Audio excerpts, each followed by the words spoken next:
నిన్ననే జరిగిన హిడ్మా ఎన్కౌంటర్తో తెలంగాణ వ్యాప్తంగా ఇప్పుడు మావోయిస్టులు పార్టీ అసలు ఉంటుందా పోతుందా లేదనంటే వాళ్ళ భవిష్యత్తు ఎలా ఉంటుంది, ఆపరేషన్ కగార్ ఇంకెన్ని రోజులు కొనసాగుతుంది అన్న దాని గురించి విస్తృతంగా చర్చ జరుగుతుంది. దాని గురించి స్టూడెంట్స్ ఏమనుకుంటున్నారు అని తెలుసుకోవడానికి ఉస్మానియా యూనివర్సిటీకి వచ్చాం. వారిని అడిగి తెలుసుకుందాం. నా హిడ్మా ఎన్కౌంటర్ తర్వాత పార్టీ ఉంటుంది అనుకుంటున్నారా, ఇంకా అయిపోతుంది అనుకుంటున్నారు? ఇప్పుడు 1967లో నక్సల్బరీ అనేది వచ్చింది.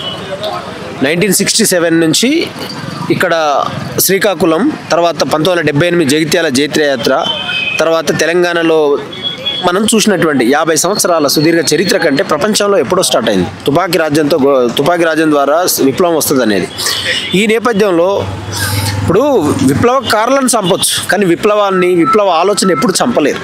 ఇప్పుడు హిడ్మాను చంపినంత మాత్రాన విప్లవం ఆగిపోతుంది అనేది అబద్ధం. కానీ విప్లవ ఆలోచన ఈ ప్రపంచానికి ఒక స్ఫూర్తిగా నిలుస్తుంది. ఇప్పుడు సిపిఐలు సిపిఎంలు కావచ్చు, పార్లమెంటు పంత ద్వారా సోషలిజం తెస్తే ఒక తుపాకీతోనే మేము సోషలిజం తెస్తామని వాళ్ళన్న క్రమంలో, సరే తుపాకీ అనేది హింసకు ప్రతిరూపం అని మీరు చెప్తున్నా కూడా మీరు ఏదైనా భారత రాజ్యాంగం మీద ప్రమాణం చేసినటువంటి వాళ్ళు కాబట్టి రాజ్యాంగంలో భూమి ఇస్తాము, ఇల్లు ఇస్తాము, ఓటక్కు ద్వారా ప్రజల యొక్క సంక్షేమం భద్రత అన్న మీరు మనుషులను ఎన్కౌంటర్ చేయడం అనేటువంటిది ఇది ప్రజాస్వామ్య హక్కును, జీవించే స్వేచ్ఛను కాలరాస్తున్నట్టు. కాబట్టి ఆపరేషన్ కగార్ అనేటువంటిది అక్కడ ఆదివాసీల కింద వాళ్ళ కాళ్ళ కింద ఉన్నటువంటి సంపదను, మైనింగ్ను దోసుకొని కార్పొరేట్ వ్యవస్థలకు దారదత్తం చేయడానికి ఆపరేషన్ కగార్ అనేటువంటిది పిట్టలను కాల్చినట్టు కాలుస్తున్న సందర్భం. హిడ్మా అనబడే వ్యక్తి ఆదివాసీ బిడ్డ ఆలోచనతోటి సమాజంలో ఎదిగొచ్చినటువంటి సందర్భంలో, సరే మీరు ఏదైతే ఆయుధం హింస అనుకున్నప్పుడు హింసకు మేము కూడా సపోర్ట్ కాకపోవచ్చు, కానీ ఆ హింస జరుగుతుందనడానికి కారణం ఏంది? అసలు ఎవరి కోసం? భూమి కోసం, భుక్తి కోసం, సాయుధ విముక్తి కోసం జరుగుతున్న సాయుధ పోరాటం పేరుతో జరుగుతున్న హింస ఏ రూపం?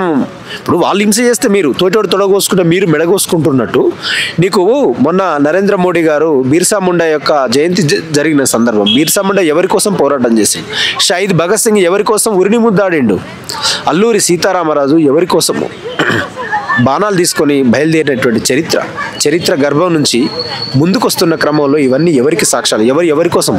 ప్రియమైన దేశ ప్రజలకు విజ్ఞప్తి చేస్తున్నది ఏంటంటే, భూమి సమస్య, ఆకలి సమస్య, అన్నార్థుల సమస్య, అసమానతల సమస్య, కులహీనత్వమైనటువంటి సమస్య, నిరుద్యోగ సమస్య, మహిళల మీద అఘాయిత్యాలు జరుగుతున్న పురుషాధిపత్య సమస్య, ఈ దేశంలో 12 సంవత్సరాలుగా పాలిస్తున్న ఈ దేశ పాలకుల యొక్క నిర్లక్ష్య వైఖరి వల్ల, వాళ్ళు ఇచ్చిన వాగ్దానం నెరవేర్చకపోవడం వల్ల ప్రజల్లో అసహనము, నిరుద్యోగం, ఆకలి సమస్యలు బయలుదేరి ఈ నక్సలిజం పుట్టుకొస్తున్నటువంటి సందర్భంలో వాటికి ఉద్యోగాలతో మార్పిడి చేయి, ఉద్యోగాలు ఇవ్వు, ఆత్మగౌరవం ఇవ్వు, కుల సమానత్వం, కులం లేకుండా నువ్వు చేసేటువంటి ప్రయత్నం చేయి. కానీ చేతిలో అధికారం ఉంది కాబట్టి ఆపరేషన్ కగార్ అని పేరు పెట్టి మనుషులను అలా కాల్చి చంపి వాళ్ళ జీవించే స్వేచ్ఛను చేసేటువంటి ప్రయత్నం చేస్తే కాలగర్భంలో నీ ప్రభుత్వం కాలిపోయే ప్రమాదం ఉంటుంది. కాబట్టి ప్రభుత్వాలు ఇప్పటికైనా ప్రత్యేకమైనటువంటి చొరవ చూపించి వాళ్ళు మీరు ఇచ్చిన వాగ్దానం నెరవేర్చి ప్రజలకు సమన్యాయం చేసి భద్రత కల్పించి రక్షణ ఇచ్చేటువంటి ప్రయత్నం చేయాలి తప్ప ఆపరేషన్ కగార్ చేసి వాళ్ళు చంపుతురు కాబట్టి మేము చంపుతాం, వాళ్ళకి విశ్వాసం లేదు కాబట్టి మాకు విశ్వాసం ఉందనేటువంటి ఈ మూర్ఖపు పిచ్చి ప్రేలాపనలతోటి ఇటువంటివి చేస్తే మీరు కాలగర్భంలో కలిసిపోతారు. ఎందుకంటే మీరు చెప్తా ఉన్న సందర్భం ఏంది? ఇప్పుడు 2026 మార్చి వరకు నేను తీసేస్తా నక్సలిజం అని అంటున్నాను. నక్సలైట్లను చంపగలుగుతారు, నక్సలైట్ ఆలోచనలు, నక్సలైట్ భావజాలం. ఎందుకంటే మీరు ఇచ్చేసి అర్బన్ నక్సలైట్ అని మాట్లాడుతారు. మేమేది మాట్లాడితే అర్బన్ నక్సలైట్ అని మాట్లాడతారు. ఎందుకంటే దానికి చావు లేదు, నిరంతరము ప్రవహించే నదిలాగా ఏటికి ఎదిరిదినట్టు వస్తుంది. ఎందుకంటే 1960లో శ్రీకాకుళంలో సెట్ బ్యాక్ అయిపోయి తెలంగాణలో పుట్టుకొచ్చింది. జగిత్యాల జైత్రయాత్ర 1978లో ఒక కవి అంటాడు, అలిశెట్టి ప్రభాకర్, జగిత్యాల జైత్రయాత్ర పాద ధూళిచాలు కవిత్వంతో కరచాలం చేయాలంటే. అంటే అంత గొప్ప కవి ఎందుకు అంత కవిగా పుట్టింది అంటే, ప్రజలు ఆనాడు 2004లో కూడా మన రామకృష్ణ వాళ్ళ టీము వచ్చి మనకు నక్సలిజం చర్చల పేరు మీద వచ్చినప్పుడు 100 చిట్టీలు బస్తాలలో వచ్చినాయి. సార్ మాకు భూమి సమస్య లేదు, ఉద్యోగ సమస్య, అనేక రకాల సమస్యలు ఉన్నాయని చిట్టీలు వచ్చినాయి. మాకు భూమి పంపిణీ కావాలి, జాగా పంపిణీ కావాలి.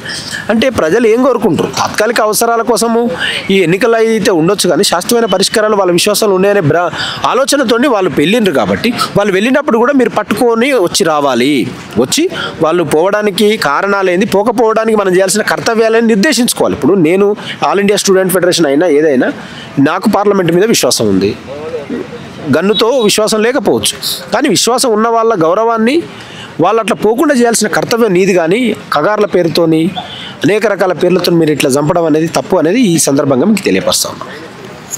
ఓకే, ఏదైతే ఆపరేషన్ కగారం జరుగుతూ ఉందో దీంట్లో నక్సలైట్లను చంపితే చంపచ్చు, కానీ నక్సలిజం మటుకు అంతమవటం అసాధ్యం. ప్రజలకి ఆకలి, భూమి, ఆత్మగౌరవ సమస్యలు ఉన్నంతకాలం నక్సలిజం అంతే ఉంటుంది. నక్సలైట్లు పోవచ్చు కానీ నక్సలిజానికి మటుకు అంతం లేదు అని చెప్తున్నాను అన్న చెప్తున్నాడు.